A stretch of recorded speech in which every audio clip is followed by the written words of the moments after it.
ನಮಸ್ತೆ ಸ್ನೇಹಿತರೆ, ನಾನು ನಿಮ್ಮ ಪ್ರವೀಣ್ ರಾವ್. ಇವತ್ತು ಶ್ರೀ ಗುರುಚರಿತ್ರೆಯ 30ನೇ ಅಧ್ಯಾಯವನ್ನು ಕೇಳಿ ಶ್ರೀ ಗುರುಗಳ ಕೃಪೆಗೆ ಪಾತ್ರರಾಗೋಣ. ಕಳೆದ ವಾರ ಅಪ್ಲೋಡ್ ಮಾಡಿಲ್ಲದಕ್ಕೆ ದಯವಿಟ್ಟು ಕ್ಷಮೆ ಇರಲಿ. ಹರಿ ಓಂ ಶ್ರೀ ಗುರುಭ್ಯೋ ನಮಃ. ನಾಮಧಾರಕ ಗುರುಗಳ ಕೀರ್ತಿಯು ನಾಡಿನ ತುಂಬೆಲ್ಲ ಹಬ್ಬಿ ಹೋಗಿತ್ತು.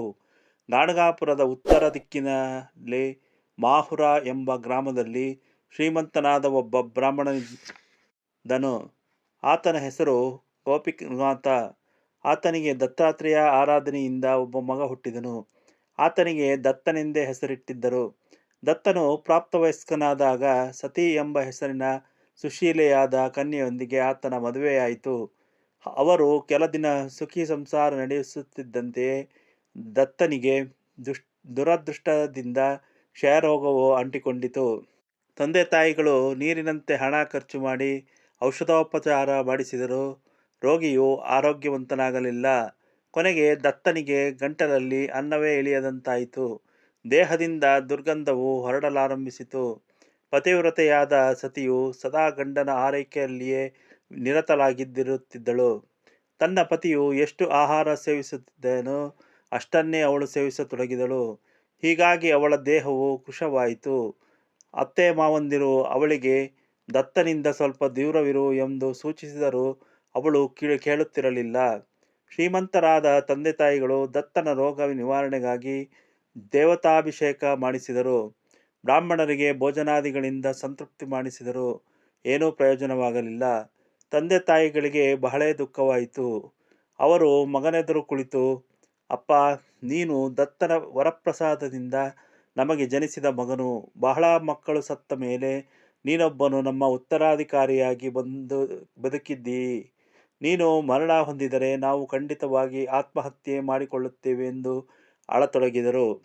ತನಗಾಗಿ ಶೋಕಿಸುತ್ತಿರುವ ತಂದೆ ತಾಯಿ ಮಡದಿಯರನ್ನು ನೋಡಿ ದತ್ತನಿಗೂ ದುಃಖವಾಯಿತು. ಆತನು ಅಳುತ್ತಾ, ಮಾತಾಪಿತೃಗಳೇ, ನಾನು ನಿಮ್ಮ ಋಣ ತೀರಿಸುವ ಮಗನಾಗಿ ಹುಟ್ಟಲಿಲ್ಲ.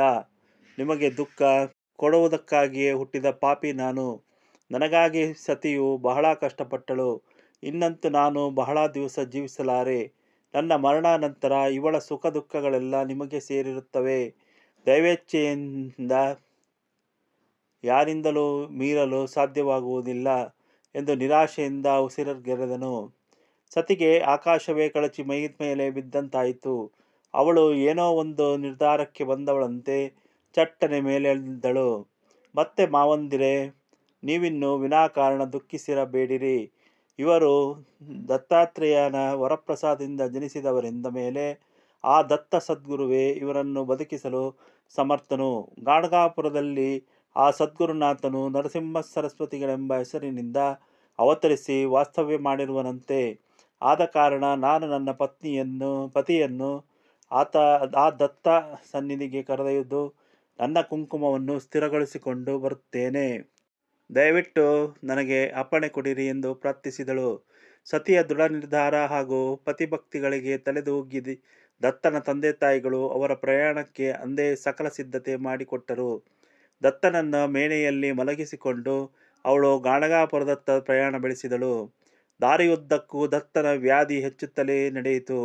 ಅವರು ಗಾಣಗಾಪುರದ ಆ ಅಗಸೆಯ ಬಾಗಿಲಿಗೆ ಬಂದು ತಲುಪಿದರು. ದತ್ತನು ಬಹಳಷ್ಟು ಸಂಕಟಪಡುತ್ತಾ ನೀರು ನೀರು ಎಂದು ಹಲುಬತೊಡಗಿದನು. ಸತಿಯು ಅನಿವಾರ್ಯವಾಗಿ ಡೋಲಿಯನ್ನು ಕೆಳಗಿಳಿಸಲು ಬೋಯಿಗಳಿಗೆ ಆಜ್ಞೆ ಮಾಡಿದಳು. ದಾರಿಯಲ್ಲಿ ನಿಂತಿದ್ದ ವ್ಯಕ್ತಿಯೊಬ್ಬನನ್ನು ಗುರುಗಳು ಎಲ್ಲಿದ್ದಾರೆ ಎಂದು ವಿಚಾರಿಸಿದಳು. ಅವರು ಸಂಗಮದಲ್ಲಿದ್ದಾರೆಂದು ತಿಳಿದು ಬಂತು. ಡೋಲಿಯನ್ನು ಅಲ್ಲಿಗೆ ಸಾಗಿಸತಕ್ಕದೆಂದು ಬೋಯಿಗಳಿಗೆ ಸೂಚಿಸಿ ಪತಿಗೆ ಒಂದೆರಡು ಗುಟುಕು ನೀರು ಕುಡಿಸಿದಳು. ದತ್ತನ ಪ್ರಾಣಪಕ್ಷಿ ಹಾರಿಹೋಯಿತು. ಸತಿಯ ಶೋಕತಾಪಗಳಿಂದ ದಿಗ್ಭ್ರಾಂತಳಾದಳು. ಗುರುಗಳನ್ನು ನೆನೆಯುತ್ತಾ ಭೂಮಿಯ ಮೇಲೆ ಬಿದ್ದು ಹೊರಳಾಡುತ್ತಾ ಅಳತೊಡಗಿದಳು. ಅಯ್ಯೋ ಸದ್ಗುರುವೇ, ನಿನ್ನನ್ನು ನಂಬಿ ಇಲ್ಲಿಯವರೆಗೆ ಬಂದೆ. ನನ್ನನ್ನು ನಿರಾಸೆಗೊಳಿಸಿದೀಯಾ? ನಿನಗೆ ಶರಣಾಗತ ರಕ್ಷಕನೆಂದು ಕರೆಯುವರು. ನಿನಗೆ ಶರಣು ಹೊಕ್ಕ ನನಗೆ ನೀನಾವ ಸೌಭಾಗ್ಯ ಕೊಟ್ಟೆ. ನಿನ್ನಿಂದ ಪತಿಯ ವ್ಯಾಧಿಯನ್ನು ನಿವಾರಣೆ ಮಾಡಿಸಿಕೊಂಡು ಬರುವೆನೆಂದು ಅತ್ತೆ ಮಾವಂದಿರೆದುರು ಜಂಬ ಕೊಚ್ಚಿಕೊಂಡು ನಿನ್ನ ಮೇಲೆ ವಿಶ್ವಾಸವಿಟ್ಟು ನಾನು ಕೆಟ್ಟು ಹೋದೆ. ಅಂತ್ಯಕಾಲದಲ್ಲಿ ಅತ್ತೆ ಮಾವಂದಿರಿಗೆ ಮಗನ ಮುಖ ನೋಡುವುದಕ್ಕೂ ಅವಕಾಶ ಮಾಡಿಕೊಡಲಾಗದ ಪಾಪಿ ನಾನಾದೆ ಎಂದು ಹೃದಯ ಕರಗುವಂತೆ ರೋಧಿಸತೊಡಗಿದಳು. ಅವಳ ದುರ್ದೈವಕ್ಕಾಗಿ ಕೂಡಿದ ಜನರು ಸಹಿತ ಕಣ್ಣೀರು ಹಾಕತೊಡಗಿದರೆಂಬಲ್ಲಿಗೆ ಸಾರರೂಪ ಶ್ರೀ ಗುರುಚರಿತ್ರೆಯ 30ನೇ ಅಧ್ಯಾಯ ಮುಗಿಯಿತು. ಈ ಇಷ್ಟವಾದರೆ ಲೈಕ್ ಮಾಡಿ, ಕಮೆಂಟ್ ಮಾಡಿ, ಸಾಧ್ಯವಾದಷ್ಟು ಶೇರ್ ಮಾಡಿ. ಧನ್ಯವಾದಗಳು.